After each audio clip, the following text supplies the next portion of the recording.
Lilo and Stitch, directed by Dean DeBlois and Chris Sanders. So the movie starts out at the Galactic Federation headquarters, where some aliens are having a trial bigger than the OJ case. Dr. Jumbo Jukiba is on trial for illegal genetic experimentation with something he calls Experiment 626. The High Councilwoman is like, that thing is crazy, we gotta kill that thing. And Jumba's like, well, at least he ain't singing like no hi-ho. What the hell is a hi-ho? Yo mama. So Experiment 626 is supposed to be banished to a barren planet, but he outsmarts some of the machine thingies and escapes to planet Earth. So the High Councilwoman then makes a deal with Jumba to get 626 back in exchange for his freedom with an Earth expert named Pleakley. Meanwhile on Earth, a Hawaiian girl named Lilo is late for her hula dancing practice. When she gets there, she explains that she had to feed her fish homie with a peanut butter sandwich. And then she starts fighting a mean girl who offended her, like on VH1, and the teacher Moses Poloki breaks up the fight. Moses is like, look my little crumple cramp, all you need to know is that I don't got no underwear under this cloth right here. It could fall any second. Lilo then gets abandoned by her so-called friends, so she walks home by herself. But because she didn't wait at the school, her sister Nani gets in a bad light with a social worker named Mr. Bubbles. Bubbles warns Nani about the situation at hand and leaves. Nani is like, you lucky I ain't black, cause I'll beat your ass so hard that you would wish you were North Korean. And later that night, after they make up, Nani overhears Lilo praying. Lilo is like, dear God, twinkle twinkle hoy, I need a new friend, please send an angel. But not Chris Brown because ain't nobody want him around here. So the next day, Nani takes Lilo to an animal shelter. 626 is also there because he got trucked by a truck the night before. He notices that fat dude Jumba and goes back inside to change himself to look like a dog. So 626 gets adopted for $2 and gets named Stitch, which gives him protection for being captured by Jumba.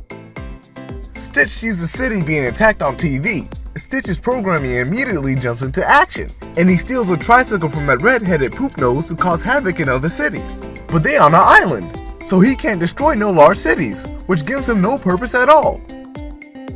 Later that night, Jumba tries to capture Stitch, and Nani gets blamed for the situation like Obama in any bad event, but she actually gets fired over that jank.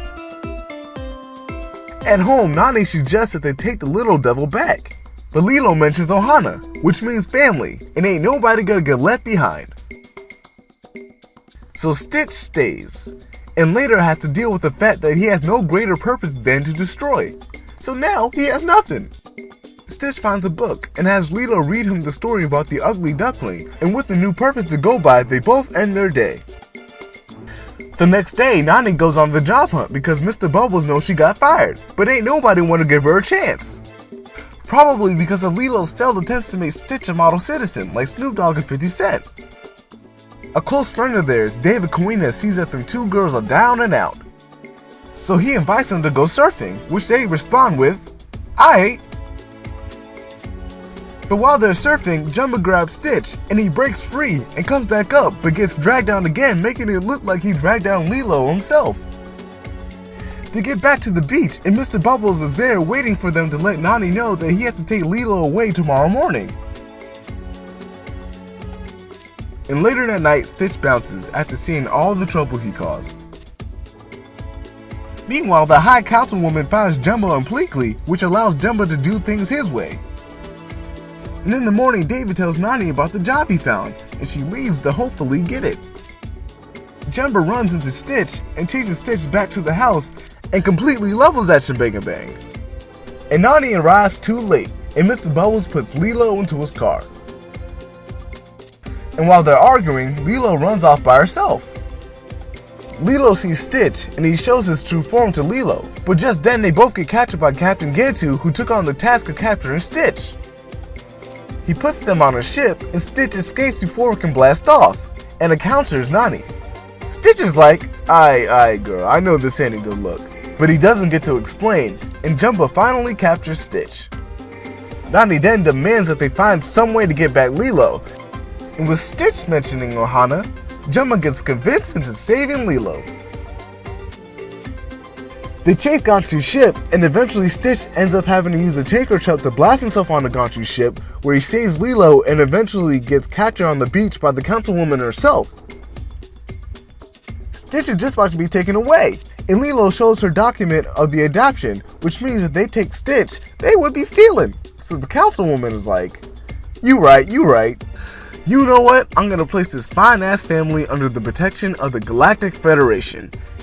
And if we come back anytime, we're invading your planet. Peace out, Hammer Jammers. And then they all rebuild the house and make it brand new. And Stitch settles in, knowing that even though what they have is small and broken, they all have a family to call their own. The end.